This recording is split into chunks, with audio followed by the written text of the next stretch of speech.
bienvenue à ce nouveau petit déjeuner IRLégal organisé par l'EXING, le département IP-IT de Philippe & Partners, en collaboration avec les éditions Larcier. Aujourd'hui, nous aborderons le thème de l'Open Innovation et de la propriété intellectuelle. Comme nous le faisons à chaque fois, nous aborderons 4 différentes questions.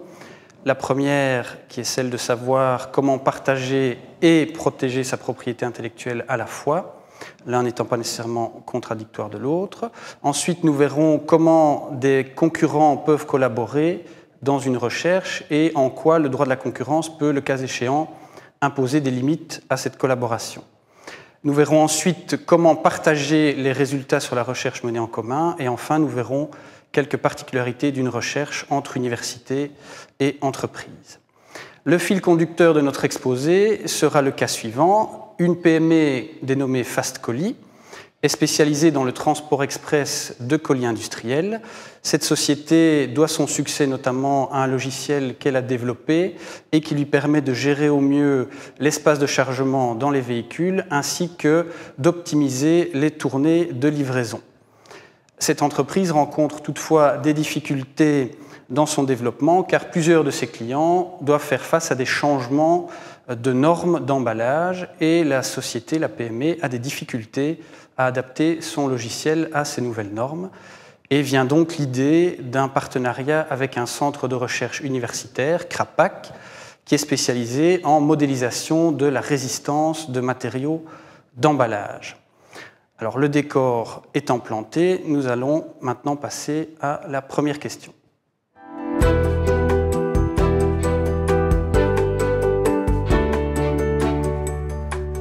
Nous envisagerons cette première question sous l'angle de chacun des partenaires à la recherche collaborative. Tout d'abord, du point de vue de la PME Fastcoly, quels sont les risques et opportunités de collaborer avec le CRAPAC?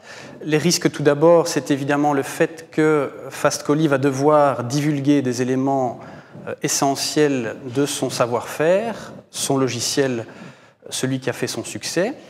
D'autre part, elle va pouvoir bénéficier, grâce à cette divulgation, et ça c'est le point positif, elle va pouvoir bénéficier de l'expertise du CRAPAC pour améliorer ce logiciel. Et donc pour gérer au mieux cette combinaison avantage-inconvénient, la solution c'est un engagement de confidentialité dans lequel on définit d'une manière claire ce que l'on peut faire avec les éléments divulgués. Ensuite, deuxième risque potentiel pour la PME Fastcoly, c'est le fait que le tiers avec lequel elle collabore dans sa recherche pourrait devenir un concurrent par la suite. Ça, c'est le versant négatif. Le côté positif, c'est que travailler avec un tiers permet aussi, du fait que l'on va prendre connaissance du métier de ce tiers, on va pouvoir anticiper des évolutions du marché par rapport à une expertise complémentaire à l'expertise de base de Fastcoly, c'est-à-dire une expertise nouvelle en matière d'emballage de colis. Alors, la solution pour trouver un équilibre entre les risques et les avantages de la collaboration ici, c'est de définir possiblement des engagements de non-concurrence dans la convention de collaboration et de contrôler l'usage, encore une fois, des éléments qui sont partagés. Alors, troisième risque que l'on peut identifier du point de vue de Fastcoly dans cette recherche collaborative, c'est le fait que des droits vont être accordés aux tiers, donc au CRAPAC ici, sur les résultats, alors que ces résultats sont liés au logiciel qui fait le succès de Fastcoly. Ça, c'est encore un risque auquel il faut faire face, qu'il faut gérer correctement dans les contrats. Du point de vue positif, on peut voir dans la collaboration avec un acteur actif dans un secteur complémentaire, celui de l'emballage, la possibilité de nouvelles opportunités, de s'ouvrir à de nouveaux marchés auxquels Fastcoly n'aurait peut-être pas eu accès en travaillant seul dans sa recherche. Et donc là, la manière de gérer cela contractuellement, ce sont les clauses de propriété intellectuelle qui vont définir les droits de chacun sur les résultats développés en commun. Ça, c'est le point de vue de Fastcoly. Alors si on se met de l'autre côté du point de vue du CRAPAC, quels sont les risques, les opportunités pour le CRAPAC dans cette recherche collaborative? Alors, premier risque, c'est le fait que le CRAPAC va venir avec son savoir-faire aider une PME active dans un domaine industriel. Que se passe-t-il si les éléments qui sont apportés par le CRAPAC viennent poser problème dans les activités de la PME, par exemple viennent faire planter son logiciel? Est-ce que la responsabilité du CRAPAC pourrait être engagée? Donc ça, c'est un risque. Une opportunité, c'est le fait que le CRAPAC peut valoriser son savoir-faire en se faisant payer pour la recherche collaborative. Donc il y a du pour, du contre. La solution, c'est de régler les questions de responsabilité dans la convention de recherche. Alors, deuxième point, du point de vue du CRAPAC, c'est le fait que le CRAPAC va perdre, dans une certaine mesure, le contrôle sur l'exploitation de son savoir-faire, puisqu'il va introduire une partie de ce savoir-faire dans le logiciel de la PME FastColli. D'un autre côté, le CRAPAC va acquérir une expertise complémentaire à son expertise de base et donc va pouvoir mieux comprendre les besoins d'autres clients potentiels en matière de recherche collaborative et donc va pouvoir s'ouvrir lui aussi à de nouveaux marchés. Et donc là, il faut régler cela par des clauses adéquates qui vont gérer les droits sur le savoir-faire préexistant, le background, et les droits sur ce qui va être développé en commun, qu'on appelle généralement le foreground, en réglant éventuellement aussi cela par des royalties qui vont déterminer les droits financiers de chacune des parties sur l'exploitation ultérieure. Alors, autre point qui peut être relevé en ce qui concerne le CRAPAC, c'est le fait qu'il pourrait être entravé dans son développement futur, dans ses recherches futures, par le fait qu'il y aurait éventuellement des clauses de non-concurrence dans l'accord, en disant que, par exemple, on ne pourrait pas collaborer avec des concurrents de FastColli. Donc ça, évidemment, c'est un aspect négatif. D'un autre côté, on peut s'ouvrir vers de nouveaux marchés. Donc là, à nouveau, il faut bien gérer la définition des clauses de partage sur les résultats et également bien gérer les clauses éventuelles de non-concurrence pour que l'entrave soit gérable pour la société, le centre de recherche CRAPAC. Alors, un dernier mot sur les clauses de confidentialité dont on a déjà parlé précédemment. Ce qui est important en la matière, c'est de bien définir ce qui est confidentiel, ce qui est autorisé avec les éléments confidentiels comme utilisation, et également un piège potentiel, c'est la question de la durée de l'engagement de confidentialité, donc bien veiller à ce que cette durée aille au-delà du contrat de recherche, que les éléments qui ont été divulgués et qui sont confidentiels soient toujours protégés au-delà du contrat si leur confidentialité n'a pas été spécifiquement levée par celui qui les a divulgués.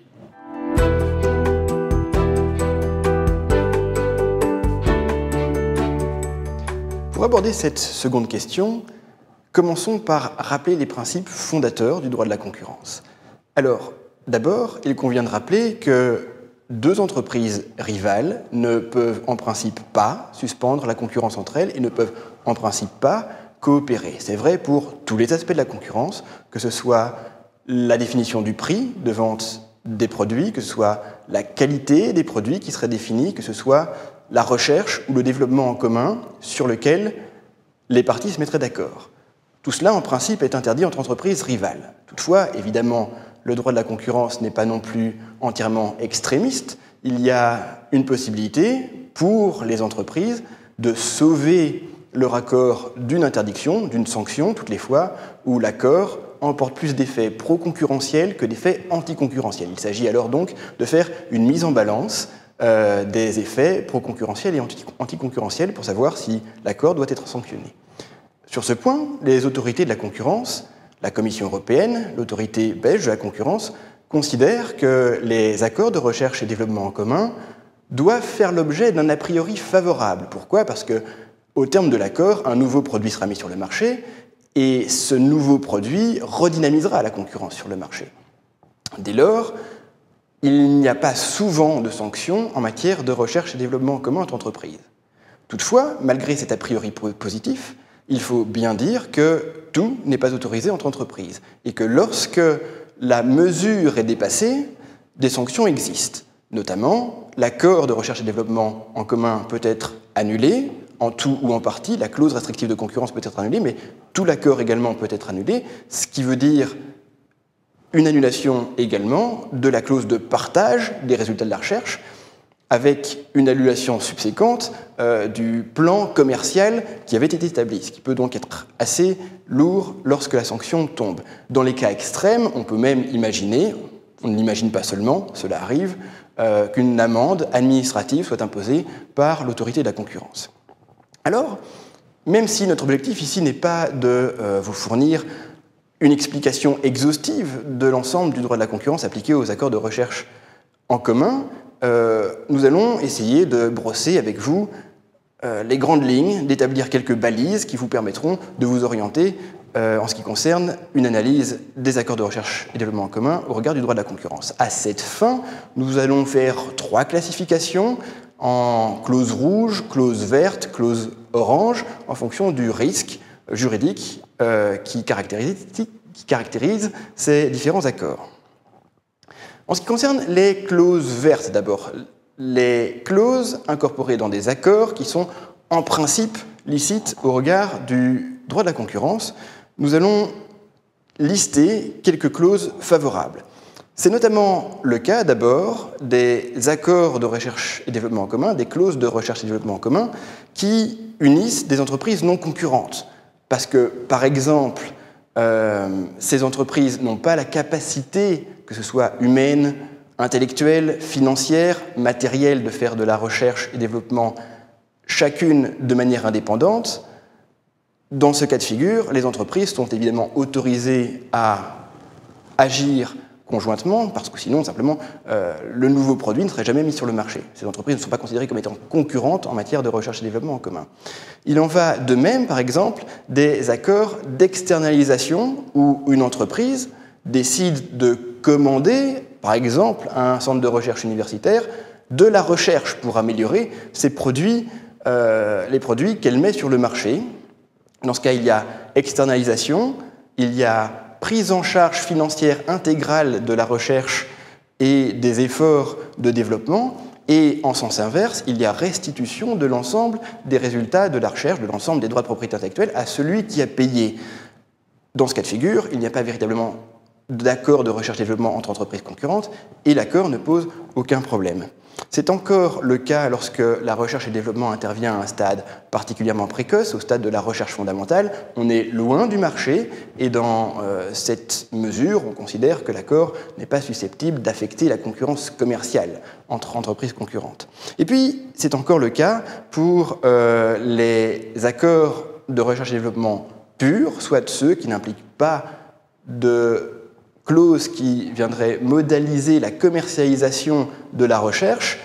Ces accords permettent à chacune des entreprises de faire le libre usage des résultats de la recherche, chacune de leur côté. Il n'y a donc pas de restriction de concurrence, il n'y a donc pas de problème au regard du droit de la concurrence. Ça, c'est les clauses vertes. Maintenant, passons aux clauses rouges, celles qui sont en principe totalement interdites. Elles sont peu nombreuses, mais elles existent. C'est notamment toutes les clauses par lesquelles des entreprises fixent de commun accord le prix auquel le résultat de la recherche va être vendu, que ce soit la licence qui porte sur la technologie nouvelle, que ce soit les produits qui vont incorporer la technologie, la nouvelle invention. Les clauses qui fixent le prix en commun du résultat de la recherche sont totalement interdites, de la même manière que les clauses qui fixent le nombre d'unités vendues. Sont également totalement interdites les clauses qui fixent les territoires sur lesquels les parties peuvent vendre le résultat de la recherche. Le droit de la concurrence s'oppose aux restrictions territoriales, au partage de marchés qui créent des monopoles locaux. Sont également interdites les clauses qui interdisent la vente active ou passive du résultat de la recherche. Alors, juste peut-être un petit mot d'explication. Une vente active est une vente par laquelle une partie va activement rechercher le consommateur. Une vente passive est une vente par laquelle le consommateur vient faire la vente, vient chercher le produit chez le vendeur. Ces deux types de clauses sont en principe totalement interdites, en tout cas les clauses qui interdisent à une des parties de faire des ventes actives ou des ventes passives, sauf en ce qui concerne les ventes actives, lorsqu'elles sont couplées avec une exclusivité territoriale, ce qui est normal, puisqu'on a une exclusivité de territoire, on peut être protégé dans son territoire. Maintenant, en ce qui concerne les clauses oranges, on ne va pas aller dans les détails, tout dépend des circonstances de marché, des parts de marché de chacune des parties. On va juste ici simplement rappeler deux principes, deux raisonnements qui sont parfois suivis par l'autorité de la concurrence. Sont interdites les sont interdits les accords qui ont pour effet de créer un effet d'exclusion sur le marché, c'est-à-dire les accords par lesquels une entreprise parviendrait à absorber, à accaparer toutes les sources de recherche et développement. Par exemple, dans notre hypothèse, Fast-Colly-Krapak, imaginons que ce soient les deux seuls chercheurs sur le marché des logiciels de modélisation des colis. Si Fast-Colly réussit à obtenir l'exclusivité sur le résultat de la recherche, il n'y a plus de source de logiciels, de source de technologie pour les éventuels concurrents de transport. Ça poserait donc problème. Deuxième possible problème, au regard du droit de la concurrence, les effets de collusion, soit une coordination entre entreprises qui résulterait simplement du fait que ces entreprises, de par leur grande taille sur le marché et de par leur accord qui viendrait toucher un intrant essentiel de leur industrie, auraient pour effet d'harmoniser les conditions de comportement sur le marché. Par exemple, pour rendre les choses plus simples, un accord entre Arcelor et la US Steel Corporation, qui sont deux entreprises qui ont de très grandes parts de marché sur la production de l'acier, un accord de recherche et développement sur la prochaine génération d'acier aurait pour effet d'harmoniser de manière très conséquente le fonctionnement de ces deux entreprises et poserait un problème de collusion, de coordination. Maintenant, pour revenir à notre cas pratique, à notre fil rouge, on peut distinguer deux cas de figure distincts. Premier cas de figure, le Krapak est un centre de recherche universitaire. On est dans le cadre d'un accord de recherche et développement en commun par externalisation. Il n'y a aucun problème qui se pose. Il n'y a aucun problème qui se pose parce que le Krapak n'est pas considéré comme une entreprise. Deuxième scénario. Le Krapak est, depuis quelques années déjà, en train de vendre sur divers marchés des licences par lesquelles il l'offre aux entreprises, des entreprises de transport, mettons maritimes, mettons aériennes, la possibilité de modéliser l'espace de transport de fret et de modéliser la place que prennent les colis dans cet espace. À côté de ça, le Fast-Colly lui-même, depuis quelques années, vend sur d'autres territoires que son territoire européen habituel, vend aussi des licences, que ce soit en Australie, au Canada, ailleurs, évite jusqu'à présent de servir le marché européen pour garder son monopole de service sur ce territoire.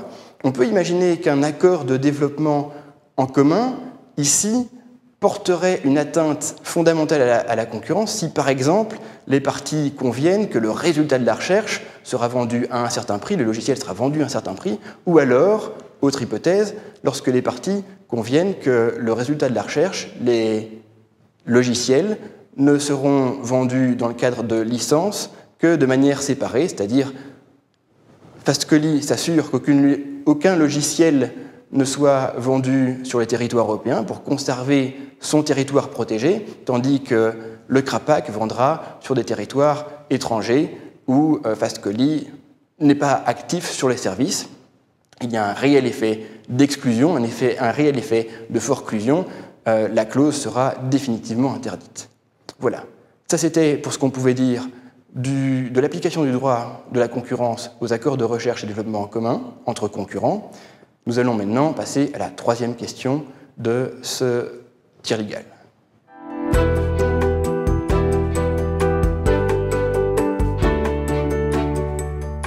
Pour répondre à cette troisième question, nous allons d'abord nous demander comment l'entreprise peut aborder le partage de l'exploitation des droits sur les résultats de la recherche liés à son logiciel de base. Donc, elle a besoin de sécurité à ce niveau-là, mais la première chose à faire lorsqu'on se lance dans un accord de coopération en matière de recherche et développement, au premier stade de la réflexion, c'est d'abord savoir vers où on veut aller, ce que l'on est prêt à partager, la valeur des éléments que l'on va mettre dans le pot commun de la recherche et également définir de manière claire entre les partenaires à la recherche et développement la stratégie commerciale liée à l'exploitation ultérieure des résultats de cette recherche.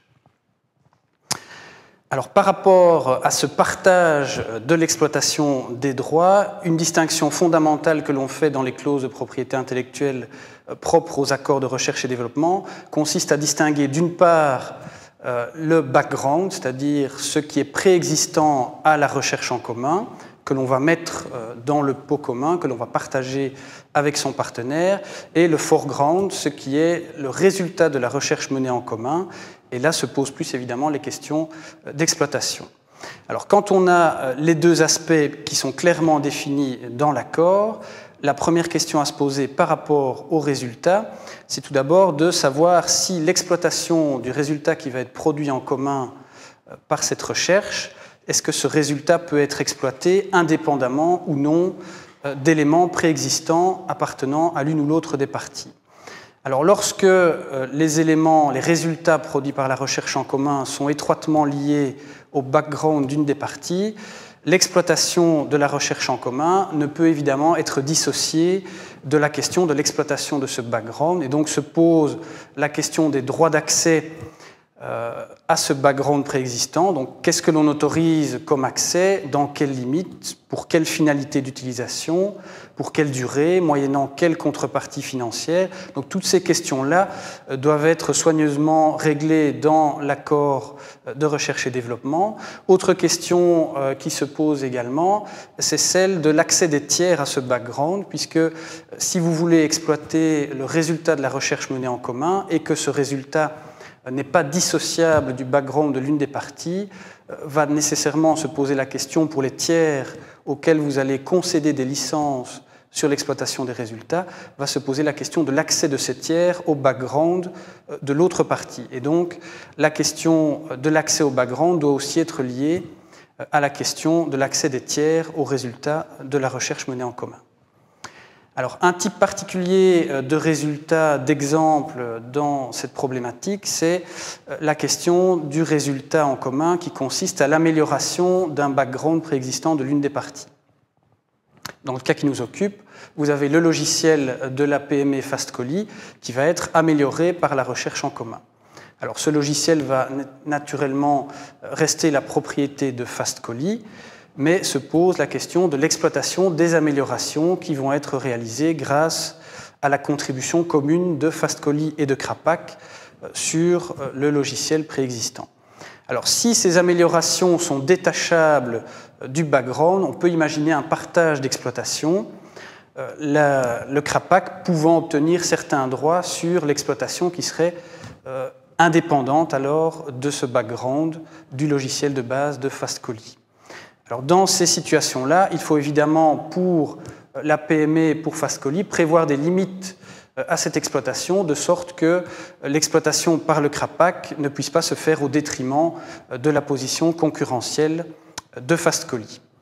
Alors, lorsque les éléments du background sont indissociables des résultats de la recherche, évidemment, dans ce cas-là, la question de l'exploitation des résultats de la recherche par le partenaire est beaucoup plus délicate et elle sera évidemment envisagée avec beaucoup plus de réticence. Et nous allons maintenant aborder avec Normand la question des collaborations entre universités et entreprises.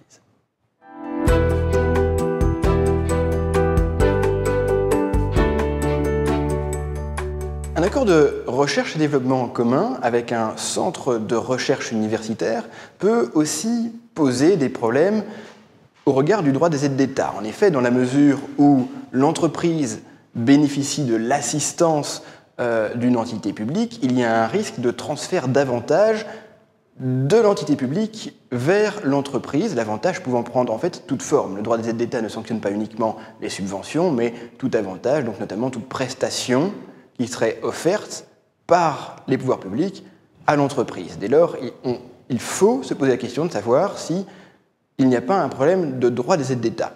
Alors, l'objectif ici n'est pas, une fois de plus, de faire peur à qui que ce soit.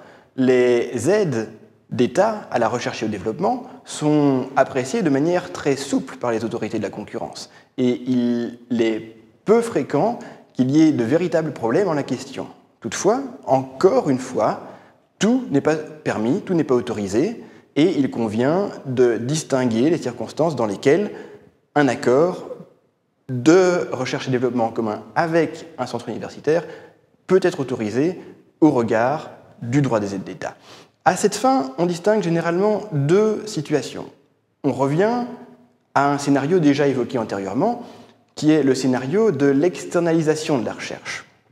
Lorsqu'il y a externalisation de la recherche, il faut, pour éviter tout problème de transfert d'avantages vers l'entreprise, il faut que l'entreprise prenne simplement en charge l'intégralité des coûts de la recherche et du développement. Les coûts et une marge raisonnable pour le centre universitaire. Alternativement, s'il est trop compliqué de prouver que l'entreprise prend l'intégralité des coûts plus une marge raisonnable, on peut se contenter de prouver que le centre de recherche universitaire a négocié pied à pied pour obtenir le prix le plus intéressant pour son contrat. De ce fait, si on prouve à l'aide d'emails, à l'aide d'un plan comptable, d'échanges de plans comptables qui avaient émaillé la discussion, que le centre universitaire a obtenu tout ce qu'il pouvait obtenir de l'entreprise pour le contrat, on pourra en déduire qu'il n'y a pas en fait d'avantage, de transfert d'avantage, et donc pas de problème d'aide d'État.